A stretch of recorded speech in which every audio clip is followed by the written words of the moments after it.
సెంటర్లో 30వ division corporator Jana Reddy గారు అట్లాగే మా నాయకులు కార్యకర్తల ఆధ్వర్యంలో ప్రచార కార్యక్రమంలో నేను వెల్లంపల్లి గారు పాల్గొన్నాం. ముఖ్యంగా ఇక్కడ ఈరోజు ఏదైతే సెంట్రల్ నియోజకవర్గంలో బోండా మా కుమారుడు మా కార్యకర్తల దగ్గర నుంచి కాంప్లెట్ల 62వ డివిజన్లో వాళ్ళ దౌర్జన్యం చేయటం అనేదాన్ని అట్లాగే వాళ్ళని మ్యాన్ హ్యాండిల్ చేయటం అనేదాన్ని నేను తీవ్రంగా ఖండిస్తున్నాను. మొదటి నుంచి కూడా వాళ్ళ నైజం అంతే. తండ్రి బాటలోనే ఇద్దరు కొడుకులు కూడా రౌడీయిజం, గుండాయిజం, ల్యాండ్ గ్రాబింగు, అలాగే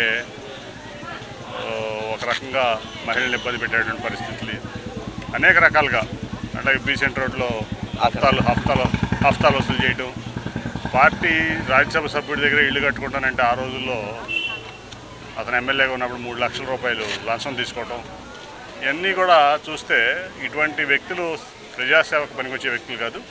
వాళ్ళని ప్రజలు తరిమితట్టే రోజులు రేపు 13వ తారీఖున జరుగుతుంది.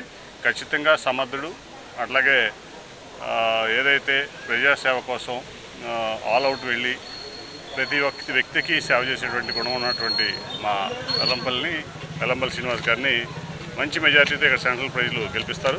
అట్లాగే ఎట్లయితే విజయవాడ వెస్ట్ని బ్రహ్మాండంగా అభివృద్ధి సంక్షేమ కార్యక్రమాలు అట్లాగే ప్రజలకు రక్షణగా అండగా ఉన్నాడో వెల్లంపల్లి గారు, దానికంటే ఎక్కువ ఇక్కడ అభివృద్ధి చేస్తాడు. అట్లాగే సంక్షేమ పథకాలు కానీ ఏదైతే జగన్మోహన్ రెడ్డి గారు ఇచ్చేటువంటి సంక్షేమ పథకాలు ఈ ప్రపంచంలోనే టాప్, ఎక్కడ కూడా లేవు.